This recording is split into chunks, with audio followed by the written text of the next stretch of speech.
Ministro da Economia Paulo Guedes fala na Comissão de Assuntos Econômicos sobre Pacto Federativo, endividamento dos estados e reforma da Previdência. Plenário aprova proibição de pagamentos antecipados pelo poder público. E ministro da Justiça e Segurança Pública, Sérgio Moro, defende no Senado celeridade na tramitação do pacote anticrime. Destaques desta edição do Senado Notícias.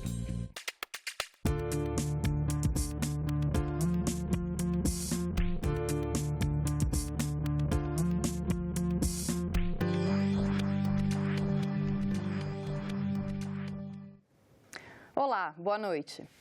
A Comissão de Assuntos Econômicos do Senado ouviu hoje o ministro da Economia, Paulo Guedes, que veio falar sobre endividamento dos estados e repasses da Lei Candir.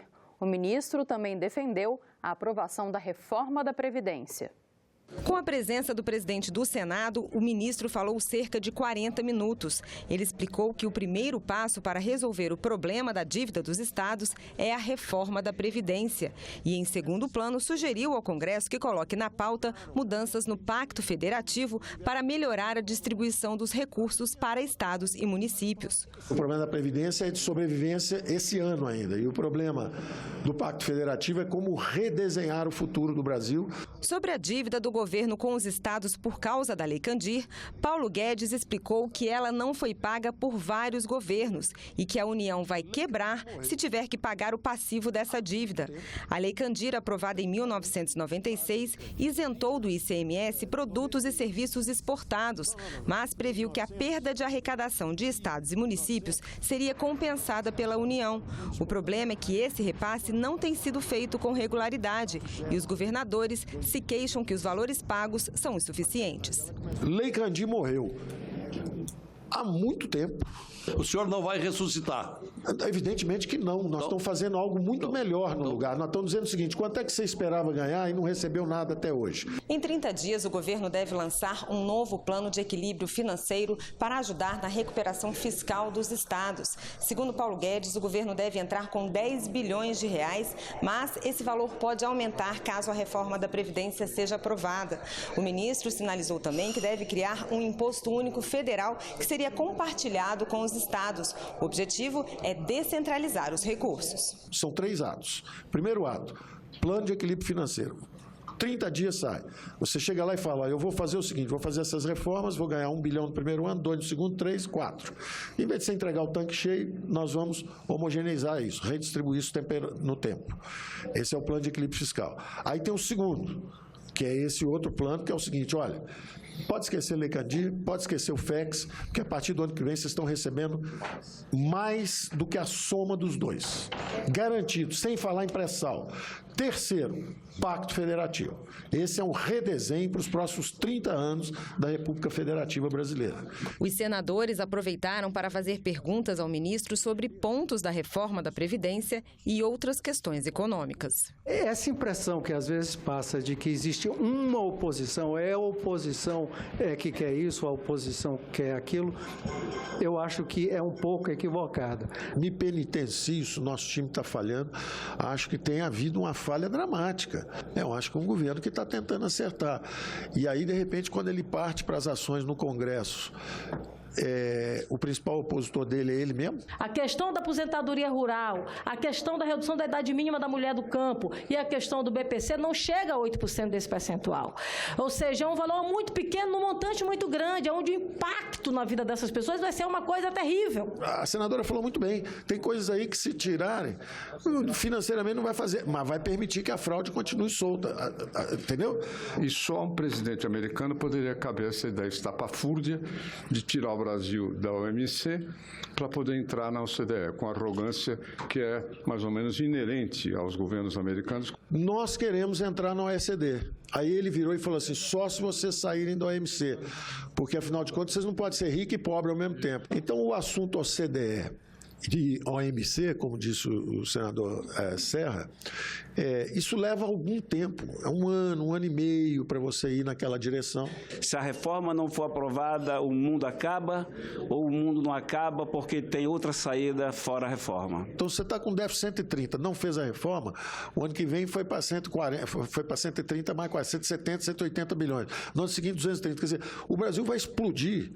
A sessão, em alguns momentos, foi marcada por tensão. Nossa proposta está reduzindo e fazendo convergir os ganhos dos empresários, da classe política, de quem tenha privilégio. Isso está sendo reduzido. Por favor, eu posso falar? Pode, eu também posso. Obrigado. 5.500. Por favor, a senhora terá o seu horário. O senhor não é o mandante da comissão. De forma alguma, mas nós temos que ter alguma disciplina. Nós temos que ter alguma coisa. Só corrigindo que a aposentadoria O senador pode dar a opinião dele. Só um minutinho. Vamos todos falar ao mesmo tempo? Não, peraí, ministro. Vamos todo mundo falar ao mesmo tempo? Dá licença. Vamos falar ao mesmo tempo, todo mundo? O senhor é convidado aqui, nós vamos lhe tratar com respeito. Eu só estou pedindo isso. Mas o senhor não vai desrespeitar senador e nem senador aqui, não. Eu não estou desrespeitando ninguém. O senhor me desculpa, ministro. Por favor. Com todo respeito, o senhor está sendo convidado. Com todo respeito, o senhor adiou senador. 3 vezes a sua vinda aqui. Senador. Olha, entre nós, a gente pode até ter divergência política e tal, mas em relação aos senadores aqui, eles estão aqui e são os verdadeiros representantes da população brasileira. Paulo Guedes disse que sairá do governo se perceber que não tem apoio, mas que não desistirá na primeira derrota. Ou o presidente, ou a Câmara, ou ninguém quer aquilo, eu vou obstaculizar o trabalho dos senhores de forma alguma. Eu voltarei para onde eu sempre estive. Eu tenho uma vida fora daqui. O presidente do Senado, Davi Alcolumbre, vai encaminhar à Comissão de Constituição e Justiça a proposta de emenda constitucional que muda regras no orçamento. Aprovada ontem na Câmara dos Deputados, a PEC de 2015 foi votada em tempo recorde. Ela obriga o governo a executar as emendas parlamentares de bancada. No Senado, a proposta também vai tramitar com rapidez. Os líderes decidiram quebrar os intervalos previstos no exame dessa emenda à Constituição. Davi Alcolumbre disse que apoia a mudança nas regras do orçamento.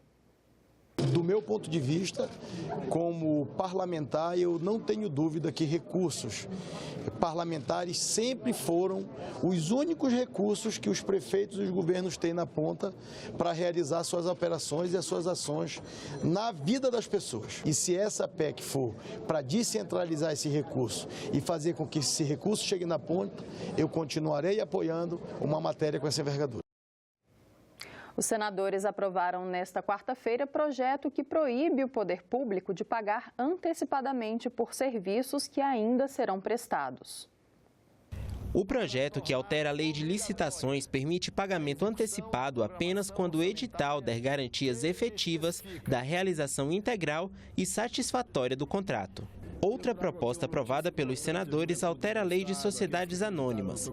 Pelo novo texto, empresas sem ações negociadas na Bolsa, com patrimônio de até 10 milhões de reais, estarão dispensadas de publicar documentos como balanços financeiros e editais para convocar assembleias de acionistas. Atualmente, somente empresas com patrimônio líquido de até 1 milhão de reais podem deixar de publicar o material. O plenário também realizou a quarta discussão, ainda em primeiro turno, da proposta de emenda à Constituição que permite a bombeiros e policiais militares o acúmulo de cargos. Essa proposta de emenda constitucional que estamos debatendo e após a quinta sessão será votada, ela vai reparar a grave injustiça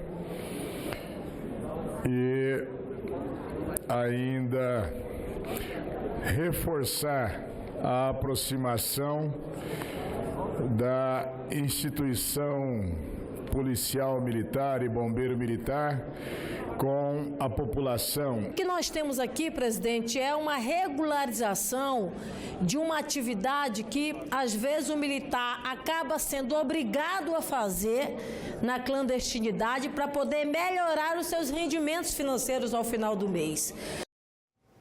Os senadores também aprovaram a inclusão de Dandara dos Palmares, esposa do líder quilombola Zumbi dos Palmares, e Luísa Maim, que também lutou contra a escravidão, no livro de Heróis da Pátria.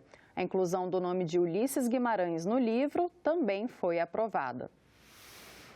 O ministro da Justiça e Segurança Pública, Sérgio Moro, defendeu na Comissão de Constituição e Justiça o endurecimento de penas para crimes violentos, corrupção e crime organizado. O rigor está previsto no pacote anticrime encaminhado pelo governo ao Congresso. Controle mais rigoroso para a entrada na comissão. Expectativa com o primeiro debate com o ministro Sérgio Moro. A expectativa é positiva para ouvir as propostas que o ministro traz, colher a contribuição dos senadores. É importante esse diálogo do Executivo e Legislativo buscando soluções verdadeiras para o maior problema que a gente tem, que é a segurança pública. O ministro começou falando das prioridades do ministério. Citou o reforço nas equipes da Operação Lava Jato, a cooperação internacional para conter o contrabando e tráfico de armas e drogas, a segurança nas fronteiras e a dificuldade para construir e reformar presídios. E detalhou o pacote anticrime, entregue ao Congresso em fevereiro, e que prevê medidas de combate à corrupção, crime organizado e crimes violentos. Sérgio Moro defendeu a necessidade de que o pacote anticrime seja aprovado o mais rápido possível. Segundo ele, o projeto não leva a um endurecimento generalizado da lei, mas justificou que, com relação ao crime organizado, aos crimes violentos e à corrupção, é preciso mesmo penas mais duras. O que nós fizemos foi, então, não tanto incrementar penas, mas trabalhar com o tempo de prisão real do criminoso grave na prisão, deixando mais longo o tempo de cumprimento da pena em regime fechado, para se obter progressão de regime para esses crimes mais graves. O ministro voltou a defender a prisão após condenação em segunda instância, um dos pontos previstos no pacote anticrime. Se o processo penal não chega ao fim em tempo razoável, de nada adianta nós elevarmos penas de crimes, tornarmos o sistema mais rigorosos, se não há perspectiva real da aplicação da lei. Moro foi questionado sobre um ponto polêmico da proposta: a ampliação da legítima defesa para crimes cometidos por policiais. Houve uma situação de legítima defesa, em seguida foi caracterizado um excesso, mas esse excesso é excusável diante das circunstâncias. As pessoas não são robôs. Também respondeu perguntas sobre o julgamento de crimes de Caixa 2. Quando o senhor estava à frente da Lava Jato, classificou a conduta de Caixa 2 como trapaça, especialmente reprovável, sem justificativa ética. Naquela época dizia que a corrupção para fins de financiamento de campanha é pior que de enriquecimento ilícito, que agora, recentemente, eu li pelos meios de comunicação em que o senhor teria dito que o Caixa 2 não é tão grave quanto a corrupção ou crime organizado. O senhor efetivamente mudou de opinião? Eu vou trabalhar para que o projeto seja aprovado. Certo? Entretanto, houve alguma reclamação dessa criminalização ser tratada juntamente com crime organizado, por exemplo. Atentos a essa sensibilidade, nós concordamos em separar. Mas isso não muda a iniciativa, que é o fundamental, de apresentar a proposição e trabalhar para que essa proposição seja aprovada. E durante a audiência, o ministro Sérgio Moro também foi questionado sobre o desentendimento com o presidente da Câmara dos Deputados, Rodrigo Maia. Na semana passada, os dois divergiram em relação à tramitação das propostas de combate ao crime. Na CCJ, Moro reconheceu a troca de palavras ásperas com Maia, mas disse que a questão é absolutamente contornável, que o diálogo é necessário para resolver os problemas e que não quer prolongar o desentendimento. Depois da saída dos cubanos, o programa Mais Médicos vai ser reformulado. As mudanças vão ser encaminhadas ao Congresso e a saúde indígena vai mudar no organograma do Ministério da Saúde. Hoje foi dia dos senadores da Comissão de Assuntos Sociais conhecerem os planos da pasta comandada pelo ex-deputado Luiz Henrique Mandetta. Médico ortopedista, Mandetta analisou os primeiros 90 dias à frente do Ministério da Saúde. Essa semana, anuncia um novo organograma para o setor. Os índios, por exemplo, serão atendidos dentro da nova Secretaria de Atenção Primária. As comunidades indígenas foram o tema da preocupação do senador Messias de Jesus. independente da manutenção ou não de uma secretaria especial, que tenha um órgão descentralizado com autorização e que seja rápido o atendimento para os povos indígenas de Roraima. Comenta-se muito que algumas ONGs detêm todo o orçamento que vai para lá. Pode-se mudar isso. Eu não tenho problema com o tamanho do recurso em saúde indígena. Não, eu sei que ela é muito mais dispendiosa, mas para 700 mil índios, o recurso que o país põe, eu acho que poucos países do mundo põem o recurso que o país põe e nós precisamos fazer chegar lá. Já o programa Mais Médicos, muito comentado após a saída no ano passado dos profissionais cubanos, vai ser reformulado. As mudanças, segundo o ministro, virão para o Congresso em abril. Médicos brasileiros, bolivianos e paraguaios substituíram os 8.500 cubanos que deixaram o país. 2.000 médicas e médicos que permaneceram, estão numa condição de exilados e devem vir junto dessa reformulação do programa. Nós devemos ter uma proposta de como que essas pessoas possam se reencontrar com a sua profissão legalizada. E uma das principais preocupações dos senadores foi uma eventual perda de recursos da saúde. A PEC do teto já tirou 7 bilhões da saúde desde que ela foi implantada. Isso, 7 bilhões é o que deixou de ser repassado com o teto do gasto com a PEC 95. Manter a vinculação e, ao mesmo tempo, tirar do teto de gastos os recursos para áreas como a saúde, eu acho que tem que ser uma meta perseguida por todos nós, inclusive pelo ministro da Saúde que está no governo. Acho que o parlamento é quem constrói as suas soluções. No caso da PEC dos gastos, não tem nada dizendo que não se pode colocar mais recursos em saúde. Nós vamos colocar mais recursos, nós vamos apontar de onde que eles virão. E depois de 45 minutos de exposição do ministro, o presidente da Comissão de Assuntos Sociais, senador Romário, deu espaço para o depoimento de quem é vítima direta da falta de recursos da saúde. Laísa Poliana tem atrofia muscular espinhal, uma doença degenerativa. O remédio disponível no Brasil é acessível para poucos. Eu tenho tipo 3 porque passei a andar, mas tipo 2 cientificamente. E estou passando a tomar sim a medicação Esperança. Já tomei 5 doses do medicamento e não foi fácil até lá conseguir tomar esse medicamento. E estou sentindo muitas melhoras. O que? Estou me sentindo mais renovada. O que a medicação estava me tirando as minhas forças, tirando a minha respiração. E falar: mãe, me socorre, estou precisando de ajuda. Estou sem respirar, não estou conseguindo comer e vem a medicação e me ajuda. Então precisamos que a medicação seja liberada pelo CONITEC, seja liberada pelo SUS, porque todos têm direito a viver.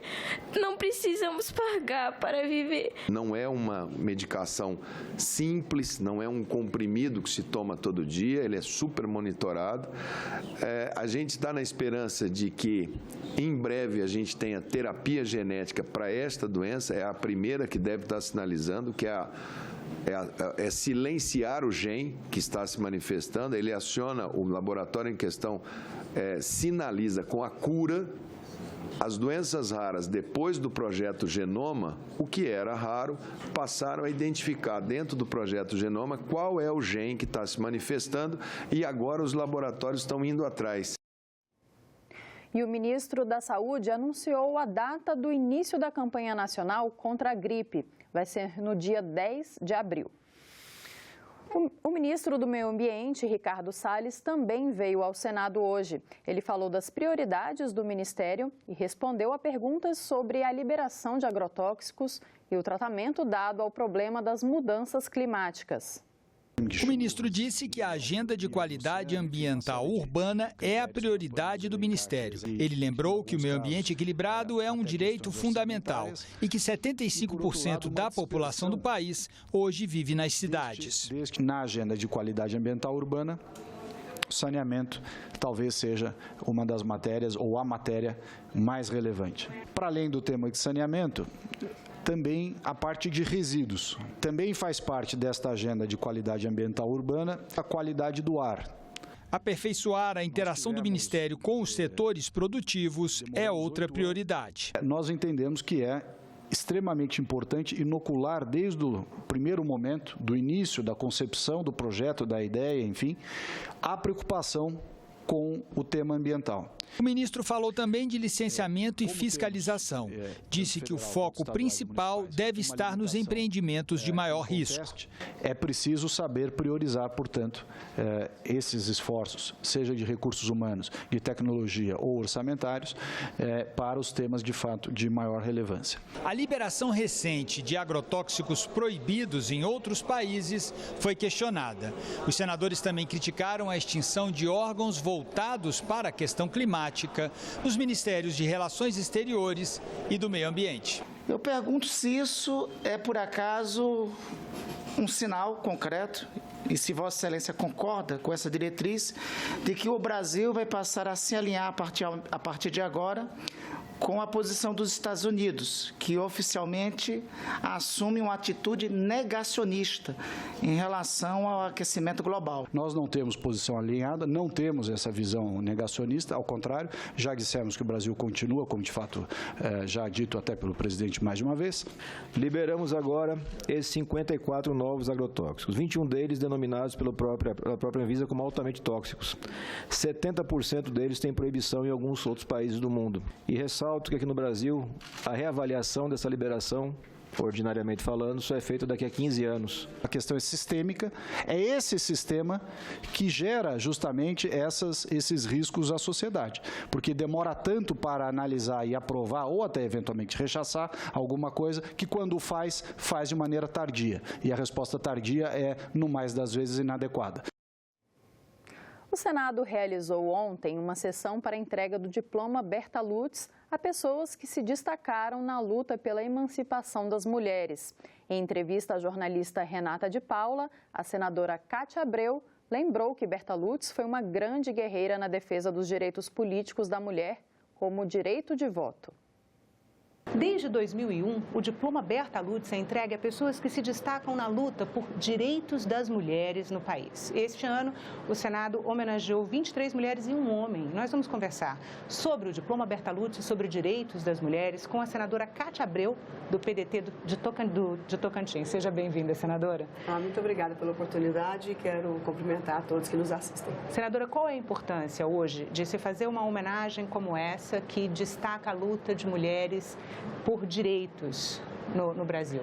É só importante falar para o nosso público, que nos dá o privilégio da audiência, que Berta Lutz foi uma grande guerreira no sentido de garantir os direitos políticos da mulher. O direito de voto, o direito de espaço, de debate, e ela tem uma história maravilhosa. Então, quando criamos o prêmio no Senado, nós queríamos batizar o prêmio com o nome de uma pessoa, de uma mulher, que poderia nos inspirar e ser um grande espelho para todas nós. E Berta Lutz, então, teve esse privilégio de emprestar o nome para nós, para esse prêmio. Então, ela foi uma deputada federal, Ela foi deputada federal, chegou a perder uma eleição, com toda a luta pela mulher, ainda perdeu uma eleição, mas depois assumiu a Câmara. E, enfim, todos os anos agora nós damos um prêmio, né? Fazemos uma seleção dessas pessoas para uma mulher viva e uma em memória. Mulher que tenha sido de luta, mulher que seja feminista, mas não necessariamente um ativista, porque no fundo, todas as mulheres são feministas, mas nem todas têm a oportunidade de ser ativista, assim como eu. Mas nós temos que, quando lutamos pelos nossos espaços, quando fazemos leis para garantir espaços às mulheres, menos preconceito, os direitos, na verdade, nada mais é do que uma pauta feminista, não é só uma pauta feminina. E, senadora, quais a senhora considera que sejam hoje os maiores desafios no Legislativo para os direitos das mulheres? Antes disso, eu quero comemorar as duas homenagens que fiz hoje à tia Naninha de Natividade, Tocantins, do biscoito Amor Perfeito. Parece uma história assim tão simples, uma mulher do biscoito, uma mulher que traz uma história de criação de 15 filhos, aonde ela fez com que esse biscoitinho de polvilho com leite de coco tornasse um símbolo no Tocantins, uma mulher simples, humilde, uma mulher do povo. E a professora Margarida, que foi um exemplo de mulher na educação, de pessoas mais humildes, pessoas pobres, distribuindo conhecimento e amor. Voltando à sua pergunta, eu quero dizer que a minha maior tristeza com relação à legislação é que, apesar de algumas leis terem sido aprovadas desde 2012, como as cotas e como financiamento de campanha, nada aconteceu. Nós não melhoramos a nossa performance em comparação aos países da América Latina e os países da OCDE, por exemplo. Então, nós somos um dos últimos lugares entre 20 países da OCDE e 20 países da América Latina que tem menos mulheres no parlamento. Ah, mas o que tem isso de mais? Os homens também não sabem legislar? Sabem. Se nós tivéssemos também uma grande maioria só de mulheres nos parlamentos, não seria justo. O importante é o equilíbrio de gêneros, que a gente possa ter homens e mulheres numa quantidade bem similar, para que as políticas públicas possam ser verdadeiramente reais, para que possa atingir as pessoas, as famílias, com um conceito feminino, um conceito masculino, uma visão de mundo diferenciada, como disse o ministro Aires Brito hoje aqui, que foi uma espetacular a palavra dele, dizendo que a mulher tem o lado direito do racionalismo e do pragmatismo e o lado direito que é a pura emoção, e que nós conseguimos muito controlar essas duas áreas com maestria e por isso conseguimos fazer tantas coisas maravilhosas ao mesmo tempo. Então, eu acho que esse é o maior problema, é não termos as mulheres nos parlamentos, desde a Câmara Municipal, deputadas estaduais, federais e senadoras. Nos primeiros 10 anos da vigência da lei de cotas, né, que prevê a participação de 30% de mulheres nas eleições, mulheres candidatas às eleições, realmente não houve uma alteração grande. Mas no ano passado houve um aumento significativo. Com exceção ao Senado, houve aumento tanto na Câmara dos Deputados, aumento de 51% na Câmara dos Deputados, o número passou de 51 para 77 deputadas, né? E também houve aumento nas Assembleias Estaduais, o número saltou de 119 para 161. Foi um primeiro passo? Não, acho que nós estamos com um passo atrasado. Eu acho que poderia ser muito mais rápido, mesmo porque a maioria do eleitorado são as mulheres. Então, será que, na verdade, não seria uma forma de a gente fazer uma reflexão e um questionamento? Por que tão poucas mulheres, se nós somos a maioria na hora do voto? Por que não equilibrar esse jogo? Por que não dar espaço para as mulheres candidatas da sua cidade, do seu estado? Então, eu clamo pelas mulheres que leis nós temos. Agora, nós precisamos das eleitoras que prestigiem e valorizem as mulheres. Eu vou até numa posição um pouco mais radical, como tem em alguns países do mundo. A quantidade de vagas nos parlamentos garantidas às mulheres e também nas empresas. Não é para as mulheres, é para gênero, equilíbrio de gênero. Meio a meio, mais ou menos, para homens e mulheres nas empresas e também nos parlamentos. Por que não garantir essas vagas? Não só a cota de candidatura, mas a cota de vaga, por uma questão de justiça, porque mulheres competentes nós temos aos montes nesse país. E se nós não estamos tendo a competência, homens e mulheres, de fazer as mulheres chegarem até as câmaras, as casas de leis, nós deveríamos abrir essas vagas para que elas pudessem ter a oportunidade de também vir até aqui e deixar a sua voz e a sua palavra. E a defesa não é só pelas mulheres. A mulher vai defender mulher e homem vai defender homem? Não, nós vamos debater aqui ideias, é família, é trabalho, é desenvolvimento. E são duas visões diferentes. A senhora defende, então, que a lei que define a participação política das mulheres vá além do que existe hoje? Eu acho, porque... Acho não, tenho a convicção, porque não adiantou nada, na verdade. Quando a senhora acha que esse aumento não foi significativo? Não, ele ainda é vergonhoso. Não dá para esperar um aumento de 51% a cada 4 anos? Não dá, é impossível. Eu preciso estar viva, eu tenho 57 anos e eu quero estar viva para ver o equilíbrio de gênero no Senado e na Câmara Federal. Eu não posso morrer antes de ver isso. Então, eu queria que fosse um pouco mais rápido e que a gente pudesse realizar esse sonho do Brasil, mostrar-se um país avançado, que respeita a democracia, que respeita o voto. Claro que ninguém vai colocar mulher aqui dentro que não teve voto nenhum. Nós vamos colocar as mais votadas entre as mulheres que vão preencher essas vagas. Eu tenho certeza que iriam contribuir demais com os trabalhos legislativos de todo o país. E que perspectiva a senhora avalia que exista no atual parlamento para a evolução de um projeto como esse ou desse debate? Eu agradeço essa pergunta, porque a maioria podia dizer de lá, mas essa proposta dela não vai aprovar nunca, porque a maioria lá só tem homens e eles não vão querer garantir vaga para as mulheres.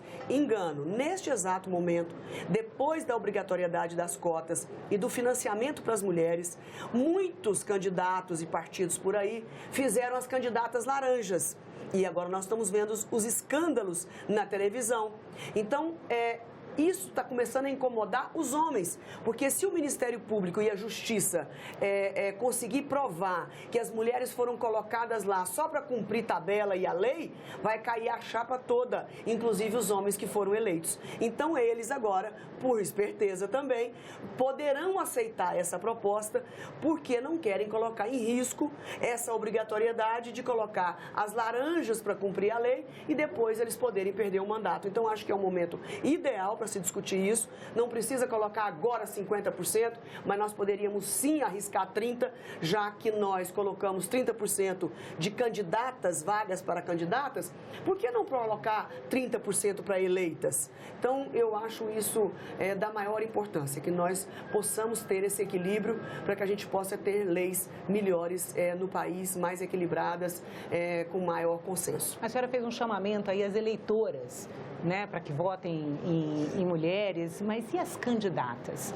Né? Porque os partidos não encontraram candidatas competitivas, né? E aí alguns partidos optaram por apresentar candidaturas laranja, né? Assim, os candidatos, os partidos podem fazer um trabalho de formação de base, né? Mas como é que se faz a formação dessas lideranças femininas que possam ser competitivas no Congresso Nacional? Quando a gente coloca que as candidatas, muitas foram colocadas como laranja, até não é a maioria por desonestidade, por ser contra a mulher, é porque não encontra mulheres candidatas mesmo que não querem candidatar, por opção.